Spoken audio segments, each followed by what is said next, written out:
we do some ASMR? Don't look at my nails. I need to get them done.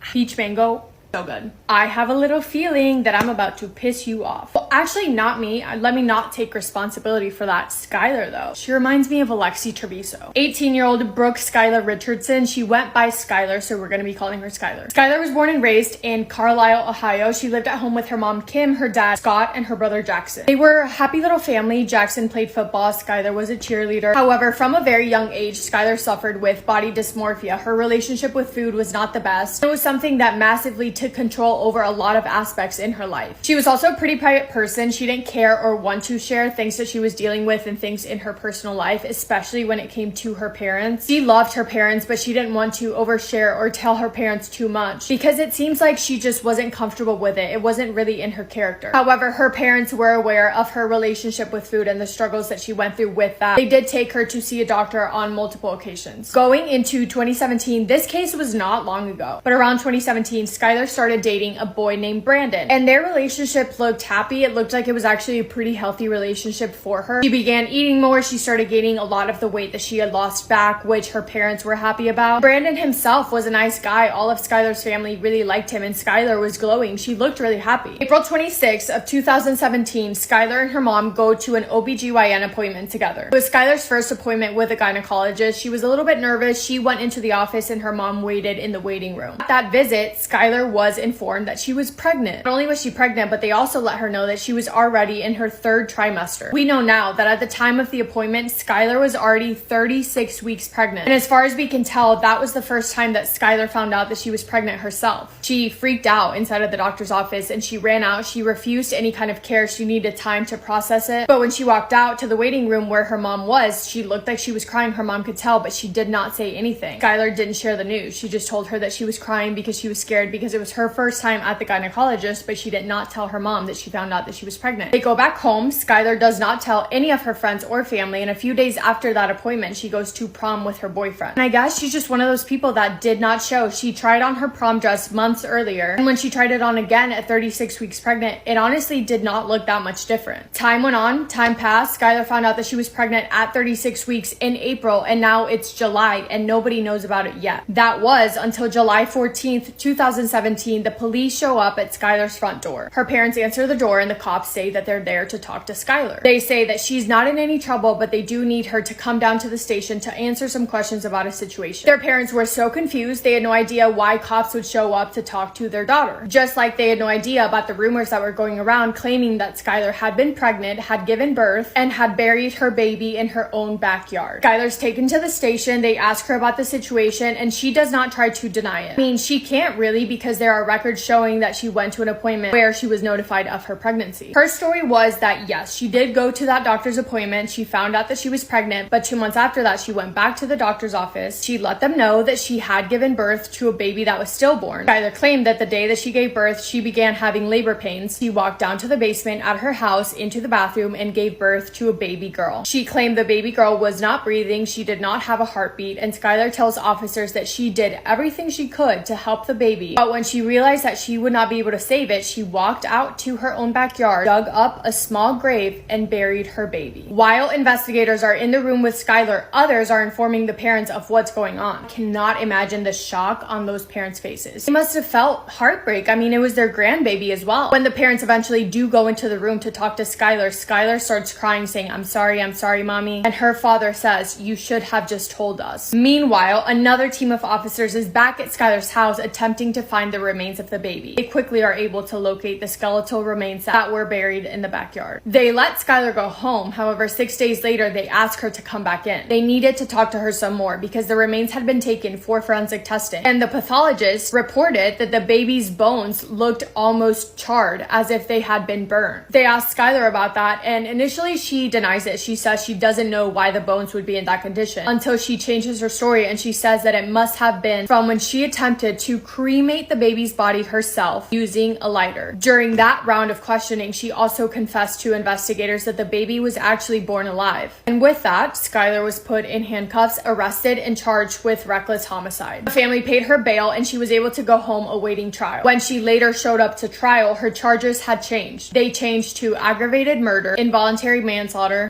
corpse, tampering with evidence, and endangerment. Her trial began September 3rd of 2019. Her defense was trying to argue that she gave a false confession under pressure. They were claiming that Skylar would have not confessed to it and that officers made her feel like she had to. On the other side, the prosecution was arguing that 1, she confessed to it more than once, 2, they had found Google searches looking up how to get rid of a baby, and 3, she was at the OBGYN appointment 11 days before giving birth. And at her appointment, the baby was healthy. She was perfectly fine. But somehow in 11 days, the baby went from being healthy to being born stillborn.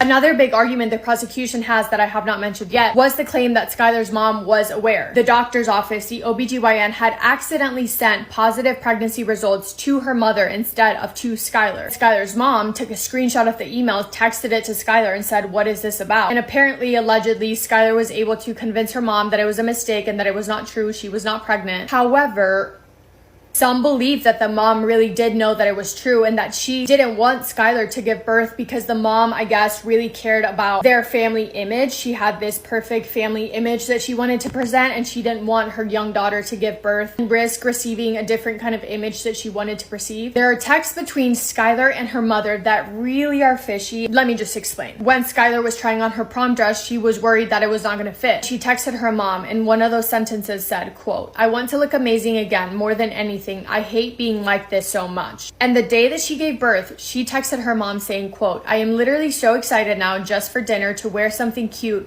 Yay, my belly is back." If your daughter that struggles with food and you know that texted you, "Yay, my belly is back," and then it turns out that she was pregnant and she's being accused of murdering her baby, I don't know. You tell me what you think. Another time, Skylar texted her mom that she lost 20 pounds, which to her mom responded and said, quote, "I could cry. You are literally my hero." What? And guys, on September 12th of 2019, Skylar was found not guilty. The only thing she was sentenced to was 3 years of probation. Yeah, I don't have many words. Let me know what you guys think. I'm dying to know your thoughts. I was typing up this case and I was like wondering what you guys were gonna comment. So I'm ready to chat in the comments. Anyway, thank you for listening to this video. Thank you for spending time with me today. I love you so, so much. Massive kiss on the forehead to every single one of you.